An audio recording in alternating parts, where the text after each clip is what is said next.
భీష్ముడు లేని భారతాన్ని, భారతాన్ని లేని భీష్ముడిని అస్సలు ఊహించలేము. భీష్ముడు కారణ జన్ముడు. భీష్ముడు గత జన్మలో సాక్షాత్తు బ్రహ్మదేవుని పుత్రుడైన అష్టవసులలో ఒకడు.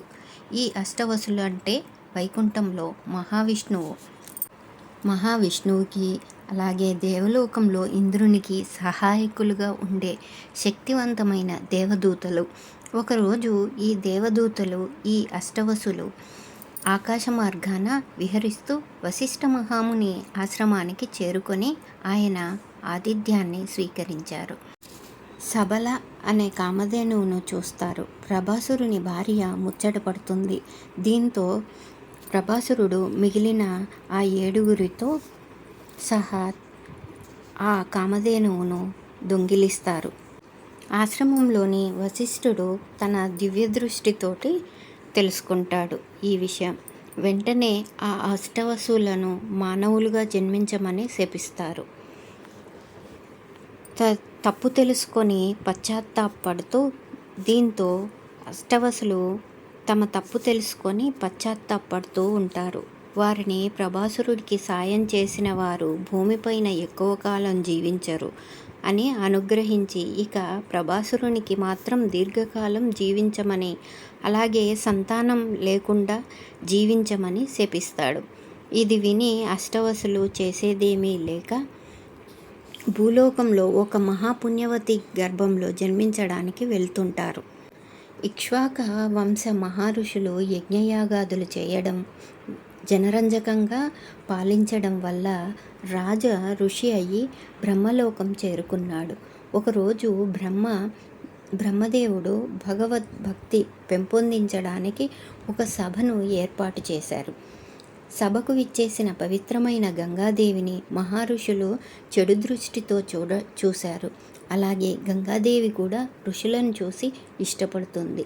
ఇది గమనించిన బ్రహ్మదేవుడు మహావిష్ణువుని భూలోకంలో మానవునిగా జన్మించమని శపిస్తాడు. తన తప్పు తెలుసుకొని బాధపడుతున్న మహర్షులు పశ్చాత్తాపంతో భూలోకంలో పుణ్యవతులైన ప్రత్యుత్పత్తుడికి జన్మిస్తానని బ్రహ్మదేవుణ్ణి వేడుకుంటాడు.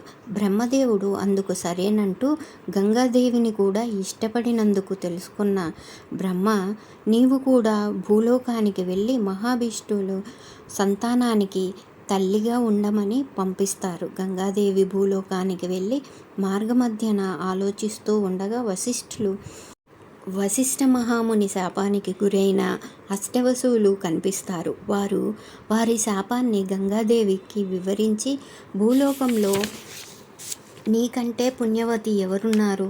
ఎవరూ లేరు కాబట్టి మీరే మాకు తల్లిగా జన్మించాలని ఉండాలని కోరతారు. అలాగే తమ శాప విమోచనం గురించి కూడా చెప్పి పుట్టిన వారిని పుట్టినట్లే గంగలో పడేయమని కోరుకుంటారు. గంగాదేవి అందుకు సరేనని ఒప్పుకుంటుంది. భరతవంశానికి చెందిన ప్రతీపునికి అతని భార్య సునందనకు మహావిష్ణుడు శాంతనునిగా జన్మిస్తాడు. అన్ని రకాల విద్యలను నేర్చుకొని పెరిగి పెద్దవాడైన శాంతనునికి పట్టాభిషేకం చేసి రాజ్యపాలన అప్పగించి ప్రతీపుడు తన భార్యతో అడవికి తపస్సుకై వెళ్ళిపోతాడు. అలా తన తండ్రి నుండి రాజ్యపాలనను తీసుకొని ఆ పాలనలో అలసిపోయి ఒకరోజు గంగానదీ తీరానికి వేటకు వెళతాడు. గంగానదీ తీరాన మానవ కన్యగా ఉన్న గంగాదేవిని ముగ్ధ మనోహర సౌందర్యాన్ని చూసి ఆమెను వివాహం చేసుకుంటానని అడిగాడు శాంతనుడు. దాంతో గంగాదేవి తనకు ఏం చేసినా అడ్డు చెప్పకూడదని, ఎందుకు ఏమిటి అని ప్రశ్నించకూడదని, ఒకవేళ అలా అడ్డు చెప్పినట్లయితే ఆ మరుక్షణం నిన్ను విడిచి వెళ్ళిపోతానని షరతు పెడుతుంది. శాంతనుడు గంగాదేవిని పెట్టిన షరతులకు ఒప్పుకొని ఒప్పించి ఆమెను వివాహం చేసుకుంటాడు. అలా కొంతకాలం గడిచిన తర్వాత వారికి పండంటి మగపిల్లాడు జన్మిస్తాడు.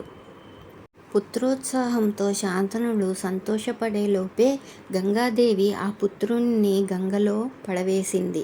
అది చూచి శాంతనునికి గంగాదేవికిచ్చిన మాట గుర్తుకు వచ్చి ఆమెను ఏమీ అడగలేక తన లోపల తానే కుమిలిపోసాగాడు. ఆ తరువాత మరో 6 కుమారులు జన్మించారు. గంగాదేవి వశిష్ఠ మహర్షి శాపం నుండి విముక్తులను చేయడానికి పుట్టిన వారిని పుట్టినట్లే గంగలో పడివేసింది. అలా 7 కుమారుడు జన్మించాడు. తనని కూడా కోల్పోతానని శాంతనుడు గంగాదేవిని ఇలా ఎందుకు చేస్తోందో అర్థం కాక పుత్రశోకంతో కన్నీరు మున్నీరు అయ్యాడు. కొంతకాలం గడిచింది. తరువాత అత్యంత తేజోవంతుడైన 8వ బిడ్డ జన్మించాడు. ఆ బిడ్డను కూడా అలాగే చేస్తుందేమోనని ఆమెను అడ్డుకొని ఎందుకు నా బిడ్డల్ని చంపుతున్నావు అని అడుగుతాడు. శాంతనుడు గంగాదేవికి ఇచ్చిన మాట తప్పడంతో జరిగినదంతయు అతనికి చెప్పి తన బిడ్డను తీసుకొని గంగాదేవి వెళ్తుంది.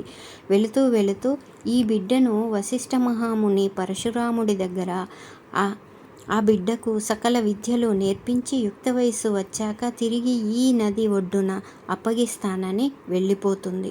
తన భర్తకు మాట ఇచ్చి వెళ్ళిపోతుంది. శాంతనుడు కూడా హస్తినకు వెళ్ళిపోతాడు. చేసిన తప్పుకు గంగాదేవిని తలుచుకుంటూ బాధపడుతూ ఉంటాడు. అలా కొంతకాలం గడిచాక తిరిగి గంగానది తీరానికి వేటకు వెళతాడు. అక్కడ అద్భుతంగా బాణాలు సంధిస్తున్న ఓ యువకుడు తన బాణాలతో వంతెన నిర్మించడం చూసి శాంతనుడు తనలోని తండ్రి ప్రేమ ఒక్కసారిగా తన బిడ్డను గుర్తు చేసుకుంటాడు. శాంతనుడు, కుమారా, నువ్వు ఎవరు అని అడుగగా గంగాదేవి ప్రత్యక్షమై తను ఎవరో కాదు, మన పుత్రుడు దేవవ్రతుడు అని చెప్పి కుమారుణ్ణి అప్పగించి గంగాదేవి శాశ్వతంగా వెళ్ళిపోతుంది. శాంతనుడు తన పుత్రుణ్ణి హస్తినకు తీసుకువెళ్ళి యువరాజుగా పట్టాభిషేకం చేస్తాడు. అలా కొంతకాలం గడిచిన తర్వాత రాజ్యపాలనలో అలసిపోయిన శాంతనుడు యమునా నదీ తీరాన విహారానికి వెళతాడు. అలా విహరిస్తున్న శాంతనునికి ఒక్కసారిగా యోజన దూరంలో అత్యంత పరిమళభరితమైన వాసన వస్తుంది. అంతటి పరిమళం ఎక్కడ నుంచి వస్తుందా అని వెతుకుతున్న శాంతనునికి అత్యంత సౌందర్యవతి సత్యవతీదేవి పడవ విహారంలో పడవ నడుపుతూ కనిపించింది. ఆమె దగ్గర నుండి యోజన దూరం వరకు వ్యాపిస్తుంది కాబట్టి ఆమెను యోజన గ్రంథి అని కూడా పిలుస్తారు. నిజానికి సత్యవతి దేవి పూర్వం అత్రిక అనే చాపకు జన్మించడం వల్ల ఆమె శరీరం అంతా చాపల వాసన వచ్చేది. అందుకే ఆమెను మత్స్యగ్రంథి అని కూడా పిలిచేవారు. సత్యవతీదేవి యమునా నదికి ఆ వైపు నుండి ఈ వైపుకు జనాలను చేర్చడానికి పడవ నడుపుతూ ఉండేది. ఒకరోజు పరాశరుడు అనే మహర్షి యమునా నదిని దాటడానికి అక్కడకు వచ్చినప్పుడు ముగ్ధ మనోహర సౌందర్య రాశి అయిన చూసి వ్యామోహపడతాడు. అలా పడవలో వెళుతూ ఉండగా తను మహాముని అని మరిచిపోయి సత్యవతీదేవిని తనతో సంభోగించమని అడుగుతాడు. పరాశరుడంతటి మహాముని కోరరాని కోరిక కోరడంతో తను ఒప్పుకోకపోతే ఏ కుక్కగానో పిల్లిగానో మార్చేస్తాడేమోనని వణికిపోతుంది. లోపల భయం ఉన్నప్పటికీ ధైర్యం చేసి తాను తక్కువ జాతికి చెందిన కన్యని అని, తన శరీరం అంతా చాపల వాసన వస్తుందని, నీ అంతటి మహామునికి నా లాంటి తక్కువ జాతి స్త్రీతో చెలిమి తగదు అని దీనంగా బ్రతిమాలుకుంది. పైగా మీతో సంగమించిన నా కన్యత్వం పోగొట్టుకుంటే నా భవిష్యత్తులో నన్ను ఎవరు పెళ్లి చేసుకుంటారు? పరాశరుణ్ణి ప్రశ్నించింది. విన్న పరాశరుడు సత్యవతీదేవితో ఆమె కన్యత్వం చెక్కు చెదరకుండా సంగమిస్తానని, ఆమె శరీరం నుండి వచ్చే చాపల కంపు కూడా యోజన దూరంలో వరకు సువాసన వచ్చేలా వరాన్ని ఇస్తానని చెబుతాడు.